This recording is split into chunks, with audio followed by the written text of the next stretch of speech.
Live from somewhere you're not, it's KPBC News. With your lead anchor, Anchor Cat. Good evening, I'm Anchor Cat, and these are the news stories our faceless, monolithic corporate ownership approved for you to see. Our first story takes us to Wyoming Lake, Wyoming, where Republicans there are currently trying to outlaw reenactments of the signing of the Declaration of Independence. Reporter Stu Magoo filed this report. Stu. Thanks, Anchor Cat. Here in the small town of Wyoming Lake, local Republican lawmakers recently found out that the men who signed the Declaration of Independence likely did so wearing wigs and frills with rouge on their cheeks. According to Tom Toppleson, a local Republican on the town council, he knew to act right away. Stu, this is really not that hard to figure out, okay? Our state recently passed anti-drag laws, to make sure that our small government isn't quite so small that we don't have any idea when creative people are expressing themselves creatively. And you feel the founders who signed the Declaration of Independence and traditional stylings of their gender at the time violate that new ordinance? Abso-freaking-lutely they do. And you know what else? Here in Wyoming Lake, no one is above the law, okay?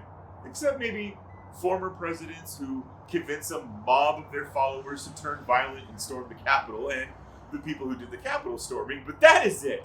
That is it! Critics of your decision to ban reenactments of the Declaration signing say that it smacks of cancel culture, that you're trying to erase history. Erase history? Let me guess. Some smug elitist liberal jerk said that from his ivory tower on the coasts? That's awful rich from the party who wants to tear down statues of Confederate generals, which were erected decades after the Civil War by the social conservatives of the time. How dare you, sir? The KKK was started by Democrats. Yes, that is true that a Democrat was one of the founders of the Klan, but we just so happen to have a current Klansman just over there behind our news van. And we were wondering if you'd like to call him a liberal Democrat to his face right now? What's that? Yeah, sorry, my press officer is calling my name. I'll be right there, Billy. As you can see, Anchor Cat, this is a topic with big feelings involved, so it wouldn't be surprising if we see more tantrums like this one. From Wyoming Lake City Council, back to you in the studio. Thanks for that wonderful report, Stu. In our next story, we sent a reporter to Dickley Falls, Montana, where we heard about a gentleman and his elderly mother and the new line of cat food they've started. Here's reporter Brock McGock with the story. Brock. Anchor Cat, I spoke today with Chad Beefington, a local resident who recently started Grandma's Finest, a cat food company. And we asked Chad about his new venture, which he said was inspired by his mother, who he named Head of Recipe Development. Mr. Beefington, I was surprised to find out when I got here that you actually don't own any cats, and you told me you're highly allergic. Yep, that's right. I like cats okay, but I can't really be anywhere near them or I might literally die. That's how allergic I am to them. Then what, I have to ask, was the story behind you and your mother starting Grandma's Finest? Oh, that's simple. We could see where things are headed here in Montana, but also in general. There are going to be cuts to Social Security and Medicare, and Mom and I were trying to figure out how she was going to keep affording her food. We decided that she could just eat cheap cat food. Your mother was on a fixed income before you started Grandma's Finest? That's right. And then when she started buying some different brands of cat food, none of them had a flavor profile she liked. So that's when we thought, maybe we could come up with a cat food that seniors found tasty. One thing led to another, and that's when Grandma's Finest cat food was born.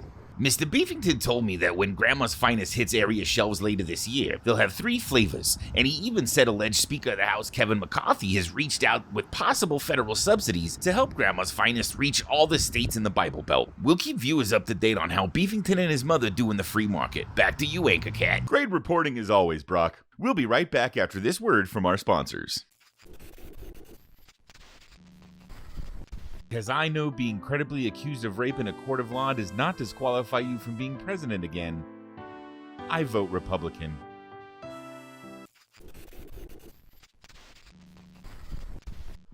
I'm sorry, Libs, but you're just crazy. If you think I'm going to accept that the guy who has lied about everything from his height and weight, to how much money he has, to how many feelings of lust he has towards his daughter, to how many times he's been on the cover of Time magazine, is suddenly lying to us about raping a woman once?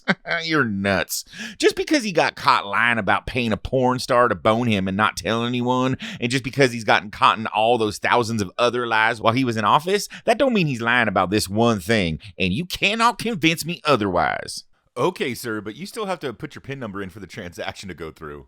Did George Soros tell you to force me to enter my pen? What? Never mind. You're a millennial. You just don't get how adults talk. I'm 41 and have a wife and kids and a mortgage. Whatever, groomer. Don't you go to my grandma's church? Maybe. Didn't your son accuse your priest of molesting him for like years at that church? What's your point exactly? Oh, I was just making sure you understood what grooming was in the first place. Oh, I see Billy's done bagging your groceries, so I'm sure there's a cross somewhere that needs to be burned, sir. Have a great day. Florida Governor Ron DeSantis warned Universal Studios today that he's not going to go lightly on them just because he's also currently at war with Disney and Disney World. In a strongly worded statement, DeSantis told Universal Studios that he's recently been made aware of a school on their premises that teaches kids how to use magic, witchcraft, and wizardry. The school in question also apparently allows biologically male students to take a potion and temporarily become any other person, even a female. Governor DeSantis warned Universal Studios that the only reason he's not ordering them to close Hogwarts at their Orlando property is that he's been made aware that the person who created Hogwarts hates trans people as much as he does. But if that ever changes, the governor will come down hard and fast on Universal Orlando as well. With us now is our business beat reporter, Bert Thompson, to discuss this development. Hi, Bert. Hey, Anchor Cat. Bert, a lot of people, even Republicans, have criticized DeSantis for going after Disney and other private companies that publicly criticize his policies. He keeps losing court battles on his other executive orders and initiatives, and he's already being sued by Disney, which will cost Florida's taxpayers millions of dollars, and he doesn't show any signs of stopping. Do your contacts in the business world have any idea why that might be? I've spoken to several sources on Wall Street who tell me it's quite simple to understand. Oh, really? Yes, really. So what did they say is the reason? That Ron DeSantis is a fucking moron. That's a direct quote from all of them that I spoke to. Thanks as always for your incisive reporting, Bert. It's time once again for Gil Fishman's rundown of the top grossing films of the weekend. Take it away, Gil. Thanks, Anchor Cat. Well, I was going to file my rundown of the weekend's box office receipts, but this weekend I saw a film that quite frankly took my breath away and left me distracted for so long, I didn't get around to it. That movie was called Crouching Chicken, Running Chicken, and I figured I'd just show you all the trailer for it now, and not just because the production company who made it bought me a sweet new recumbent bicycle or anything. So here's the trailer for Crouching Chicken, Running Chicken. A film like this comes along only once in a lifetime. A story for a generation. A story of heroes and a story of villains. Don't miss the Palme de Rosie winner for Best Film About a Running Chicken. Crouching Chicken, Running Chicken.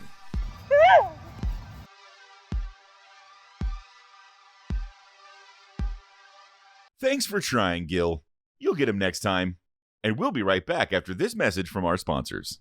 Hey kids, I'm action star Sven Iskade, and if there's one thing I want you to know about drugs, it's this. Just say no to cheap drugs, because it makes absolutely no financial sense to spend 3 times as much for a buzz half as strong. Ugh. You can thank me later. Tonight on Sci-Watch, we investigate the 100% scientific proof that if it's not your uterus, you have absolutely no reason to have an opinion about what happens with or about it, no matter which cult you belong to. You won't want to miss it.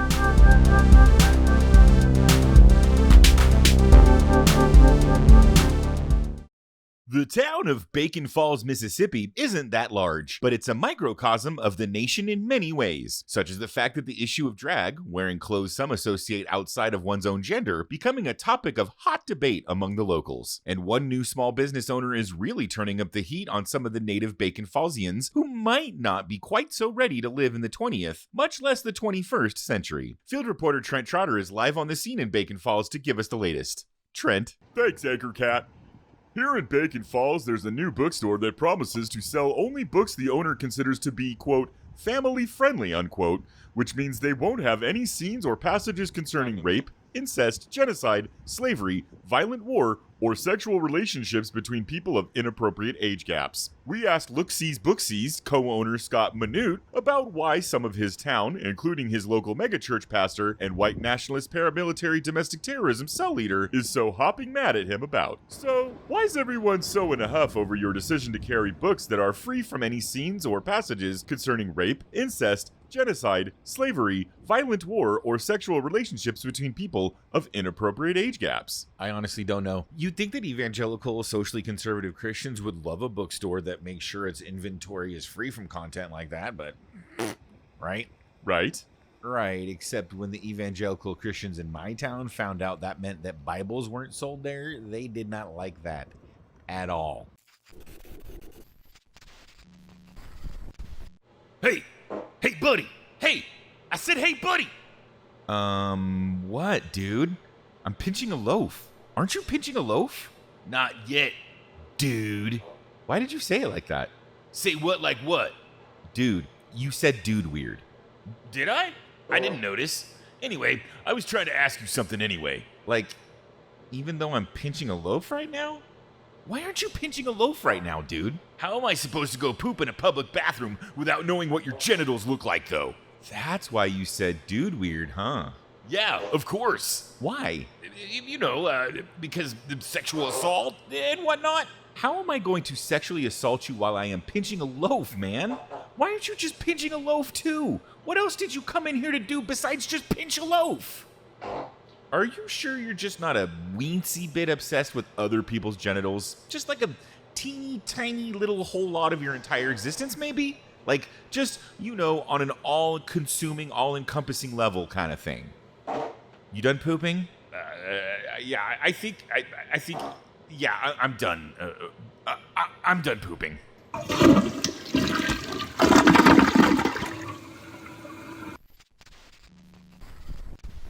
So you're telling me you don't, like, read it all? Nah, not really. But, like, why, though?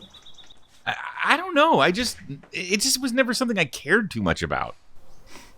I don't know, man. That just seems so crazy to me. Reading is so great. There's so many wonderful things you can read. I guess. There's never seemed to have any time to read.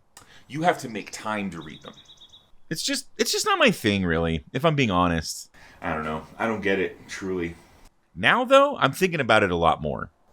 Oh, thank God I was able to talk some sense into you, at least. I don't know about that, but I do know that the other day I accidentally spanked it to step-sibling content because I didn't read the whole title of the clip. Oh, that's gross. Yeah, that's exactly what I said right after I finished. It's time once again for the weather report with our own meteorologist, Austin Sleet. Austin, what's the weather going to be like this weekend? Well, as you can see, Anchor Cat, it's looking like it'll be a pretty good weekend. Partly cloudy, 32% chance of precipitation. But since we live in America, a 100% chance of gunfire. Thanks again, Austin. We'll catch up with you again in our next hour. In our next story, we check in with reporter Skip Tumalou. He's down in Texas with quite a unique story. Skip. Thanks, AC. I'm here in Gilead, Texas, and I just spoke to Cal Baconberger, a lawyer for a young woman who is suing her ex-boyfriend for child support. That's usually not going to be a newsworthy story, except in this case, Mr. Baconberger's client, Ms. Sheila McGee, still hasn't given birth to the child she's expecting with her ex. And in fact, she's only 8 weeks pregnant to begin with. Mr. Baconberger, isn't it a little odd that your client would sue her ex-boyfriend for child support when the child hasn't been born yet, much less given that she's less than 3 months pregnant?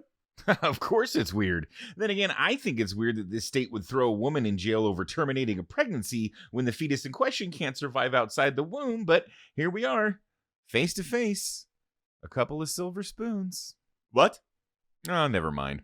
Anyway, the point is that my client is just protecting her interests. If the state of Texas wants to treat that blastocyst in her uterus like it's a full-fledged child, then we think her ex-boyfriend should pay for child support on that same blastocyst. Hearings are set to begin in this case next week, and we'll be sure to keep tabs on all the developments. For KPBC News, I'm Skip Tumalou. Back to you, AC. Thanks, Skip. We'll be right back after this word from our sponsors. Get your ass into the a-hole nearest you before the end of the month and try our new double half-pound bacon barbecue potato wedge burger. Or don't, and let everyone else call you a little piss baby for the rest of your miserable, worthless life. What the fuck do we care? The a-hole. Shut up and put our beef down your throat. Does your dog think you're a total piece of shit? Some vets are saying, only if they bark, pant, or walk on all four legs. We'll talk to animal expert Dr. Karen Limabean about this at 11. Because I read my Bible even less than I read the Constitution, but pretend I'm an expert at both. I vote Republican. Tonight on Money Squawk, we'll ask our roundtable panel of experts if they think Elon Musk paid more for Twitter, the SpaceX rockets that keep blowing up, or his hair plugs. You don't want to miss this fascinating discussion, only on FinanceNet and only at 7 p.m. Eastern. Out in Tennessee, Jethro Bo Higgins is a right-wing podcaster and singer-songwriter who says he's, quote, very pro-MAGA. But he recently got back from a trip to Germany and said he was blown away by what he saw, or rather did not see, while he was there. We spoke to Mr. Bo Higgins about his trip and what he told his podcast audience he experienced. Well, I tell you what, Anchor Cat, you want to know what's really bizarre to me? It's that I was in Germany for 2 weeks, didn't see a single Hitler statue. Not one Nazi flag was waving. You know, I can't leave my house and drive 6 blocks down the road without counting at least 15 Confederate flags, and our town square has individual monuments to 6 different Confederate generals. None of them were even from our town. It makes you sad, you know, at first. But then it's like I was telling my audience this weekend, Anchor Cat. I said, you know, it just kind of makes you more prouder to be an American, really, at the end of the day. Because you realize you ain't never going to forget your culture and heritage like the Germanian government has clearly made the Germanian people do. Because they don't fly no Nazi flags and they don't have no Hitler statues up. We'll have the rest of our interview with Jethro this weekend. In our next story, we head to Washington, D.C., where apparently a cave troll, or perhaps Ron Perlman reprising his role as the Beast from the 1980s TV drama Beauty and the Beast, which also featured Terminator star Linda Hamilton, whose sister doubled for her during the filming of T2, which is a film I personally consider James Cameron's best, and will fucking fight anyone who says contrary, held a press conference and demanded that President Joe Biden's son resign from office immediately. Politics beat reporter Harry Dorksburg has the story for us. Harry? Yes, hi, Anchor Cat. So which is it, Harry? Was it the cave troll or Ron Perlman as the Beast from Beauty and the Beast? That's right, Anchor Cat. I'm here on the Hill, as we Beltway insiders know it, and someone who most certainly could be mistaken for a cave troll and or Ron Perlman as the Beast in the 1980s TV drama Beauty and the Beast did indeed hold a press conference here today, but it was actually neither of those people. I can confirm that for you now, Anchor Cat. Wow, that is breaking news right there, Harry. Once again, our team is at ground zero of some tremendously almost informational news. Congratulations, Harry. Thank you, Anchor Cat. So if it wasn't a cave troll, and it wasn't actor Ron Perlman reprising one of his most iconic roles, the Beast from the 1980s television drama show Beauty and the Beast? That very one, yes. If it wasn't either of those people, who was it, Harry? It was Georgia representative and white nationalist End Time Magazine's Domestic Terrorist of the Year for 2022, Marjorie Taylor Greene. Are you sure? I was there personally, Anchor Cat, so yes, I can confirm that as fact. Oh, I believe you, and I'm sure the viewers do too, Harry. It's just that, well, at any rate, what was the point of Representative Greene's press conference, Harry? Honestly, I don't know. Something about Hunter Biden's corporate communist groomer laptop that George Soros told Barack Obama to personally pay for using a credit card he got from, I don't know, Saul Alinsky or something. What the hell do I know? Can I be honest with you, Anchor Cat? Of course, Harry. Just like I couldn't cover a story about an out-of-control fire hose spewing water everywhere too closely without getting wet, the same theory applies when I'm covering a human fire hose spewing white nationalist conspiracy theories, except instead of getting wet, I'd be getting doused with her bullshit. And you all do not pay me nearly enough to put up with that kind of toxic crap. Fair point, Harry. Fair point. And that's going to wrap up this edition of KPBC News. I'm Anchor Cat. Thanks from the whole team for watching. And as I say at the end of every broadcast, I hope you truly and deeply enjoy whatever time you have left in your singular mortal existence, even though, like all of us, you'll certainly die with many regrets. Good night, everyone.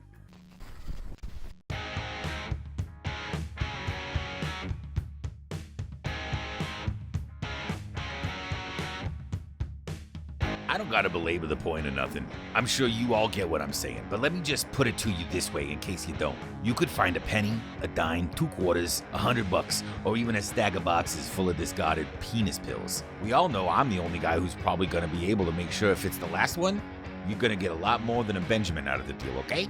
Get my drift? Of course you do.